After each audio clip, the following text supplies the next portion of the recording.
کہ اگر بندہ کسی بندے کو ستائے، اگر بندہ کسی بندے کے حق مار لے، اس کی کسی مخلوق پر ظلم کر دے، تو اب جب تک بندہ معاف نہیں کرے گا تب تک رب بھی معاف نہیں کرے گا۔ نمازوں میں بڑے پورے ہیں، روزے بھی رکھتے ہیں، حج بھی کرتے ہیں، عمرے بھی کرتے ہیں، تلاوت بھی کرتے ہیں، ذکر و اذکار بھی کرتے ہیں، بہت سارے ایسے ہوں گے جو مدنی کام بھی کرتے ہوں گے، بہت اچھی بات ہے، کوئی خدا نہ خواستہ یہ نہ سمجھے کہ یہ نہیں کرنا چاہیے، ضرور کرنا چاہیے، مگر نمازیں بھی پڑھنی ہیں اور لوگوں کو ستانا بھی نہیں ہے، روزے پورے رکھنے ہیں مگر کسی کا مال دبانا بھی نہیں ہے، زکوٰۃ پوری دینی ہے مگر کسی کا حق دبا کر نہیں دینی ہے، کسی کو گھورنا، کسی پر ظلم کرنا، کسی کو ڈانٹنا، کسی کو جھڑکنا، اور جناب کہنا میں تو بہت سارا ذکر و اذکار بھی کرتا ہوں، ارے جس زبان سے اللہ اللہ کرتے ہو اسی زبان سے لوگوں کے دل بھی توڑتے ہو۔ سمجھیے بات کو، حقوق اللہ ضرور پورے کرنے ہیں مگر حقوق العباد کا خیال بہت زیادہ رکھنا ہے، اور آج بیان کا موضوع یہی ہے۔ میں اور آپ آج بیان میں یہ چیک کریں گے کہ میری ذات، ہر بندہ یہاں سوچے جو بھی مجھے سن رہے ہیں، کہ میری ذات لوگوں کے لیے راحت کا باعث ہے، کمفرٹ کا باعث ہے، آسانی کا باعث ہے، یا میری ذات لوگوں کے لیے تکلیف کا باعث ہے؟ مجھ سے جو قریب ہوتا ہے وہ تکلیف میں آ جاتا ہے، وہ ٹینشن میں آ جاتا ہے، وہ پرابلم میں آ جاتا ہے۔ اگر میں ایسا ہوں تو پھر سوچئے میں کیسا ہوں؟ مجھ سے برا کون ہے کہ اللہ کے بندے مجھ سے تکلیف میں ہیں؟ مجھ سے بات کرتے ہیں تو پرابلم، مجھ سے کاروبار کرتے ہیں تو پرابلم، میرے قریب رہنے آ جائیں تو پرابلم، مجھ سے رشتہ کر لیں تو پرابلم۔ سوچئے نا، کیا مسلمان ایسا ہوتا ہے؟ کیا مسلمان کسی کی تکلیف کا باعث بنتا ہے؟ بزرگان دین کے واقعات کو سنیں، عقل حیران ہو جاتی ہے کہ کسی کو ذرہ برابر تکلیف نہ ہو، انہیں اس بات کا خیال رہا کرتا۔ یہی امام اعظم کی کیا بات ہے، ایک بار آپ کے بارے میں آتا ہے کہ آپ اپنے کسی غیر مسلم، مسلمان نہیں تھا، غیر مسلم بندہ تھا، اس کو قرضہ دیا تھا، اس کے یہاں قرضہ وصول کرنے کے لیے تشریف لے گئے، اتفاق سے اس کے مکان کے قریب آپ کی جوتی پر، آپ کے چپل پر کیچڑ لگ گئی۔ کیچڑ چھڑانے کے لیے امام اعظم نے اپنے چپل کو جب جھاڑا تو وہ کیچڑ جو ہے اچھل کر اس مقروض کی، اس غیر مسلم کی دیوار پر جا کر لگ گئی۔ آپ پر خوف خدا کا غلبہ ہوا، پریشان ہوئے کہ یہ جو غیر مسلم ہے اس کی دیوار میری وجہ سے خراب ہو گئی ہے، اب اگر میں کیچڑ نکالتا ہوں تو دیوار کا رنگ خراب ہو جاتا ہے، اور صاف نہیں کرتا تو دیوار خراب رہ جاتی ہے۔ اسی شش و پنج میں ہیں، اسی ٹینشن میں ہیں کہ اب وہ شخص باہر نکلتا ہے، دروازے پر امام اعظم ابو حنیفہ رحمۃ اللہ تعالی کو دیکھتا ہے، سمجھ گیا امام اعظم آئے ہیں، قرض کا تقاضا کرنے آئے ہیں، کہتا حضور تھوڑا سا وقت دے دے، تھوڑا ٹالم ٹول کرنے لگا، ابھی پیسے نہیں ہیں، تھوڑا مزید ٹائم دے دیں۔ اللہ اکبر، امام اعظم کا تقویٰ دیکھو، خوف خدا دیکھو، حقوق العباد کا خیال دیکھو۔ امام اعظم کہتے ہیں کہ بھائی مجھے معاف کر دو، عاجزی کے ساتھ کہتے ہیں مجھے ذرا معاف کر دینا، مسئلہ یہ ہے کہ میں تمہاری دیوار خراب کر بیٹھا ہوں، مجھے بتاؤ میں تمہاری دیوار کیسے صاف کروں، مجھ سے یہ غلطی ہو گئی ہے۔ وہ شخص ہکا بکا رہ گیا کہ مسلمانوں کا امام ہے، لاکھوں لوگ جس کے پیچھے ہیں، میرے دروازے پر آ کر چھوٹے سے معاملے پر مجھے سے معافی مانگ رہا ہے۔ اے میرے پیچھے اسلامی بھائیوں، ایسے ہی اسلام نہیں پھیلا، ایسے ہی بزرگوں نے دلوں میں وہ قدر و منزلت حاصل نہیں کی۔ وہ مقروض، وہ غیر مسلم پتہ ہے کیا کہتا ہے؟ کہتا حضور ایک کام کریں، دیوار کی کیچڑ تو صاف ہوتی رہے گی، میرے دل میں جو بے ایمانی کی کیچڑ ہے پہلے وہ صاف کیجئے، جو مذہب اتنا پیارا ہو، اس طرح معافی کا درس دیتا ہو، مجھے کلمہ پڑھائیے اور مجھے مسلمان کر دیجئے۔ امام اعظم کے ہاتھ پر کلمہ پڑھ کر وہ مسلمان ہو گیا۔ یہ ہے اسلام، یہ ہے خوبصورتی اسلام کی۔ اگر ہم سے کوئی ایسی غلطی ہو جائے اور کوئی بندہ باہر آ کر کہے یار تم نے میری دیوار خراب کر دی، تو کیا ہو گیا بھائی، خراب کر دی تو کون سا تمہارا بڑا نقصان ہو گیا ہے، تھوڑا سا ہی تو ہوا ہے، اس پہ باہر نکل آئے ہو، باتیں کیا کر رہے ہو؟ ارے ایک تو قصور کیا، ایک تو چوری، دوسری سینہ چوری، دیواریں بھری تو دیتے نا۔ جس نے جو نئی پروڈکٹ بنانی ہے وہ ہر دیوار پہ جا کے چوکی کر دینی ہے، کسی کا گھر ہے، کسی کی دیوار ہے، وہ بیچارہ بار بار رنگ کرواتا ہے، تھوڑے دنوں بعد پھر آگے سے اپنی پروڈکٹ لگا کے چلا جاتا ہے، نہ جانے کوئی ڈاکٹر کی ایڈورٹائز لگاتا ہے، کوئی حکیم کی ایڈورٹائز لگاتا ہے۔ اللہ کے بندوں، یہ حقوق العباد کی پامالی ہے، بغیر اجازت کسی کی دیوار کیسے رنگ سکتے ہیں آپ؟ ایک امام اعظم ہیں کہ ان کے پیر سے کیچڑ لگ جائے تو انہیں بے چینی ہو جائے، پیر کسی کے پیر پر رہ جائے تو خوف خدا سے بے ہوش ہو جائے۔ ادھر کسی کا مال دبا کر یار دوستوں کو فکر ہی نہیں ہوتی ہے. دے دیں گے نا بھائی جب آئیں گے جب دے دیں گے. بار بار کیا گھر پہ پیسے لینے آ جاتے ہو؟ یہ وہی بندہ ہے کہ جب اس کو قرضہ چاہیے تھا تو اس کے گھر کے دھکے کھاتا تھا. ارے بھائی تمہاری بڑی مہربانی, میں وقت پر پیسے لوٹا دوں گا, میرا بہت بڑا مسئلہ ہے, زندگی بھر احسان مند رہوں گا, تمہارا یہ احسان کبھی نہیں بھولوں گا, میرے بچے بچے تم کو دعائیں دیں گے. اور اب وہی بچے دروازہ کھول کر کہتے ہیں ابو گھر پہ نہیں ہے, جاؤ کیا بار بار آ جاتے ہو؟ پہلے تو دعائیں دینے کے وعدے تھے, اب چپل گھسوا رہے ہو. ٹھیک ہے آج وہ بگاڑ نہیں سکتا تمہارا کچھ, مگر یاد رکھیے گا جو ظالم ہے نا وہ سوچ لے, حقوق العباد کو پامال کرنے والا سوچ لے کہ ایک دن آنا ہے جب مظلوم کا ہاتھ ہوگا اور ظالم کا گریبان ہوگا. ایک ایک روپے کا جواب دینا پڑے گا, ایک ایک پیسے کا جواب دینا پڑے گا. اللہ کی قسم اگر آج تم پر کسی کا حق آتا ہے آج اس کے پاس جا کر دے دو, آج اس سے معافی مانگ لو, ٹال مٹول نہ کرو, اس کو ستاؤ نہ, کیونکہ اللہ دیکھ رہا ہے کہ تم نے اس کا حق دبایا ہے اور اسی کو تکلیف پہنچا رہے ہو. سیدی امام اہل سنت مولانا شاہ امام احمد رضا خان لکھتے ہیں اگر کوئی شخص کسی کے 3 پیسے دبا لے, 3 پیسے کی آج کے دور میں حیثیت کیا ہے؟ 3 پیسے تو آتے بھی نہیں آج ہیں, لیکن صرف 3 پیسے کوئی کسی کے دبا لے تو قیامت کے دن وہ 3 پیسوں کے بدلے 700 مقبول با جماعت نمازیں دینی پڑ جائیں.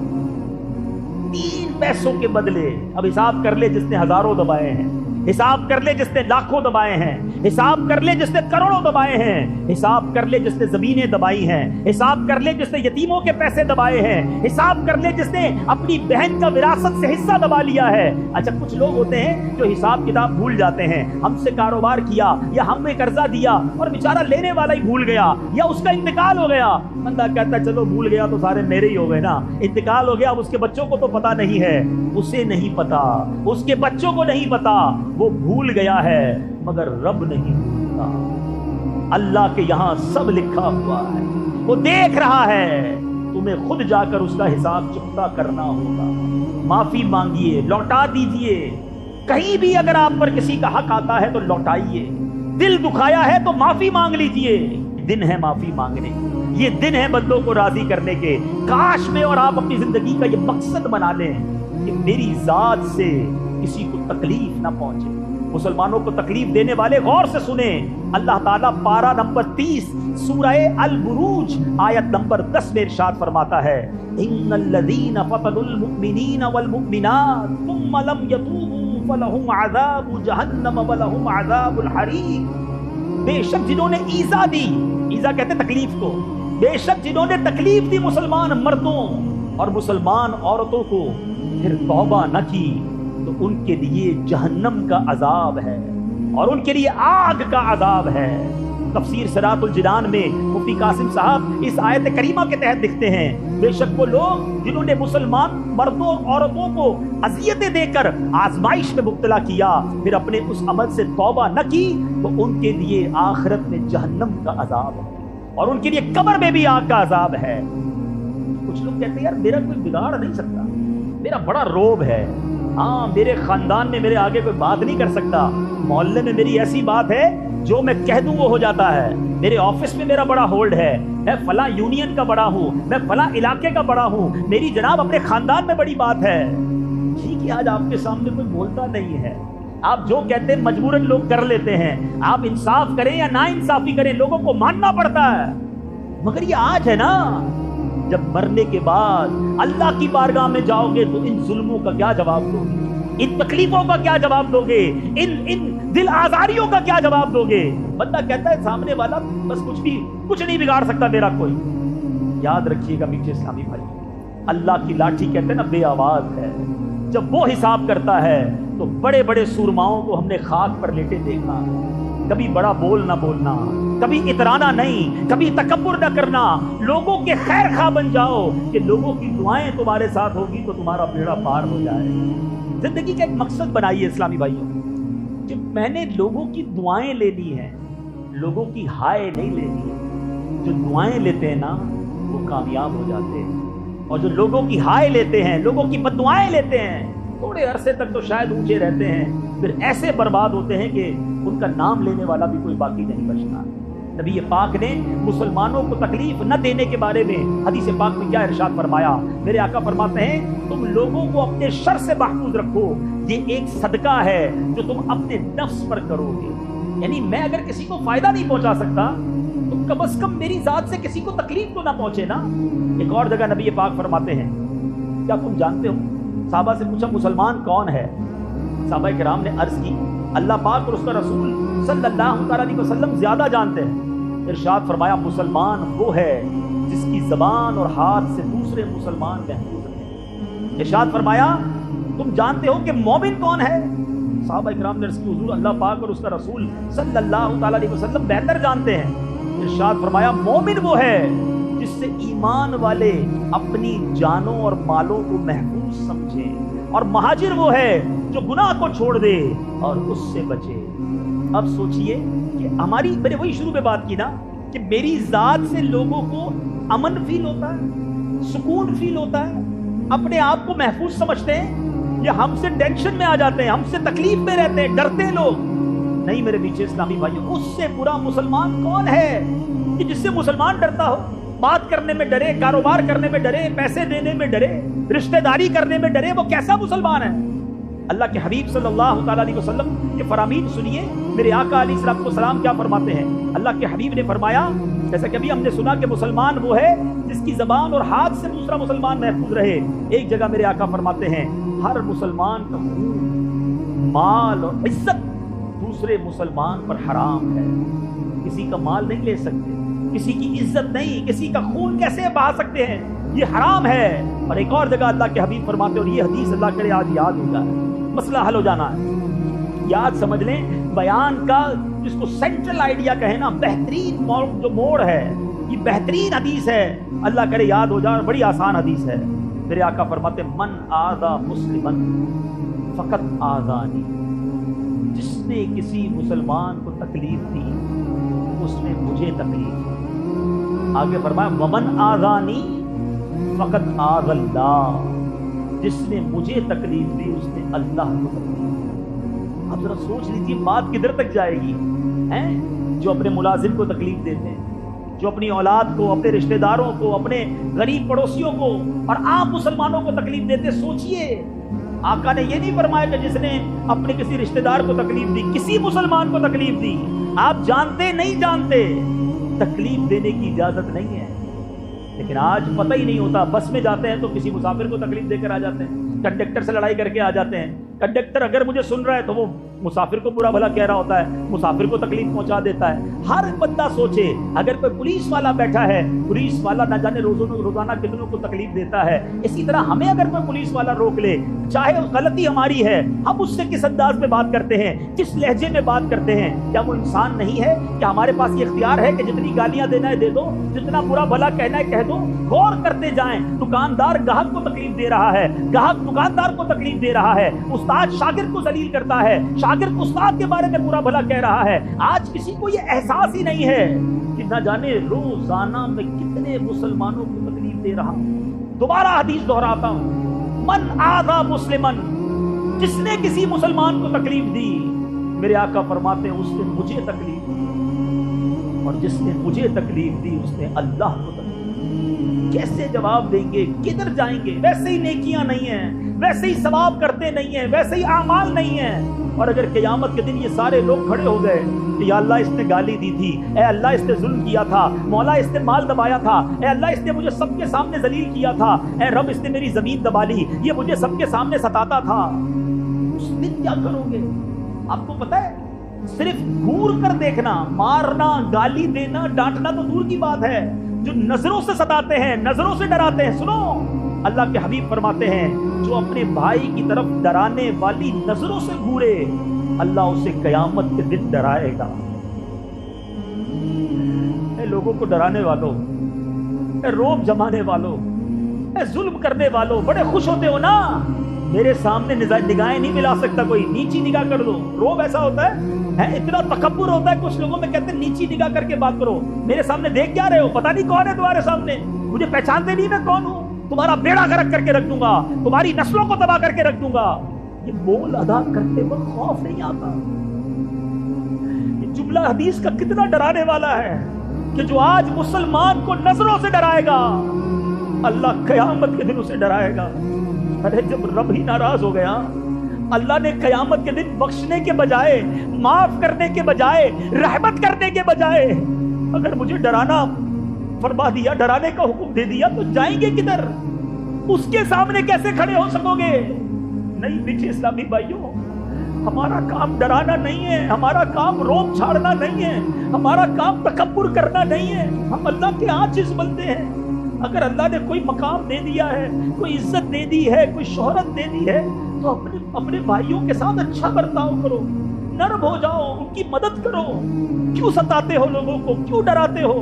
آج جو والدین مجھے سن رہے ہیں، یاد رکھیے والدین کو بھی اجازت نہیں ہے کہ اپنے بچوں کو خامہ خواہی ستائیں، سب کے سامنے ذلیل کریں۔ لمٹ ہوتی ہے ہر چیز کی۔ شوہر مجھے سن رہا ہے، آپ کے پاس کوئی اختیار نہیں کہ جب چاہیں بیوی کو ذلیل کریں، جب چاہیں بیوی کو برا بھلا کہیں، جب چاہیں اس کا دل توڑ دیں۔ آپ جاتے ہیں، وہ بیچاری کمرے میں تکیے پہ منہ رکھ کے روتی رہتی ہے، کرے کیا؟ بیوی ہو گئی ہے، شادی ہو گئی ہے، کدھر جائے؟ ظالم شوہر ہے، سہ رہی ہے۔ مگر ایک دن تو آئے گا نا جب اللہ کی بارگاہ میں پیش ہونا ہوگا۔ یہی بیوی کھڑی ہو گئی تو کیا منہ دکھاؤ گے؟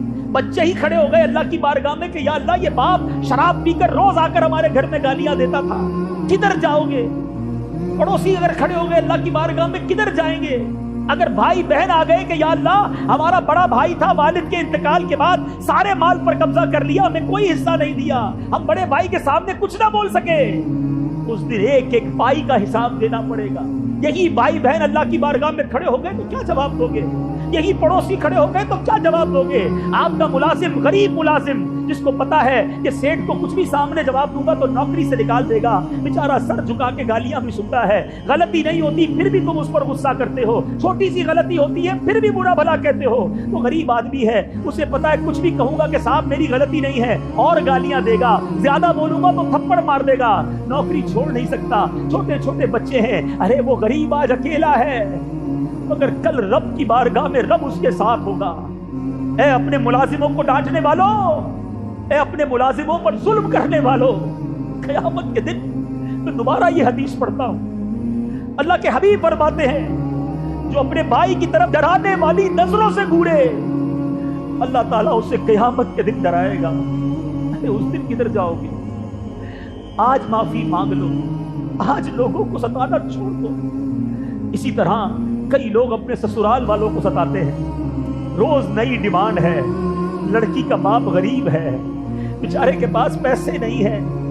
میں ایسے گھرانوں کو بھی جانتا ہوں کہ اپنی بچی کی شادی کرنے کے لیے ماں باپ نے اپنا گھر بیچا، خود کرائے کے گھر میں چلے گئے کیونکہ لڑکے والوں کی ڈیمانڈ پوری کرنی۔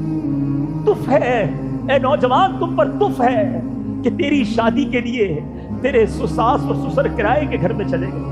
شرم نہ آئی تجھے ڈیمانڈ کرتے ہوئے کہ گاڑی دو گے تو شادی کروں گا، اس ماڈل کی اسکوٹر دو گے تو جہیز میں شادی کروں گا، فلاں پیسے دو گے تو شادی کروں گا؟ شادی کر رہے ہو، سودا کر رہے ہو۔ غریب ماں باپ ہیں، پھنس گئے ہیں رشتہ کر کے۔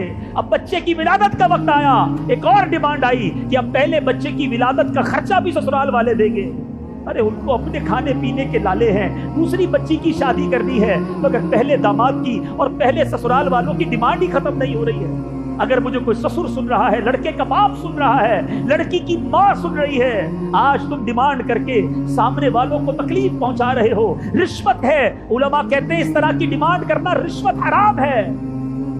وہ بیچارے مجبور ہیں، کبھی قرضہ لیتے ہیں۔ بھئی کیوں قرضہ لے رہے ہو؟ وہ داماد کو عید کا جوڑا دینا ہے۔ ارے اب کیوں قرضہ لے رہے ہو؟ ارے بھائی وہ بیٹی کے سسر کو عمرے پر جا رہے ہیں تو کچھ تحفہ لے کر دینا ہے۔ شرم نہیں آتی کہ سامنے والے قرضے میں ڈوبے جا رہے ہیں اور تم روز نئی ڈیمانڈ کرتے ہو؟ تمہاری ڈیمانڈیں ہی ختم نہیں ہوتی ہیں، کیا جواب دو گے اللہ کی بارگاہ میں؟ کیا تمہیں مرنا نہیں ہے؟ خدارا نوجوانوں سے میں کہوں گا، اگر آپ کے ماں باپ کی ڈیمانڈیں ہیں، کھڑے ہو جائیں اپنے ماں باپ کی بارگاہ میں، ہاتھ جوڑ کر کہیں کہ مجھے کچھ نہیں چاہیے اپنے سسرال والوں سے۔ وہ غریب لوگوں پر کیوں اتنا پریشر ڈالتے ہو؟ اگر کسی کے یہاں بیٹیاں آ گئی ہیں تو وہ بیچارہ کیا مر جائے، اپنے گردے بیچے، کرے کیا اپنی بچیوں کے شادیوں کے لیے؟ آج لوگ ہیں کہ ان کی ڈیمانڈیں ختم نہیں ہوتی ہیں۔ خدا را نہ کرو ایسا۔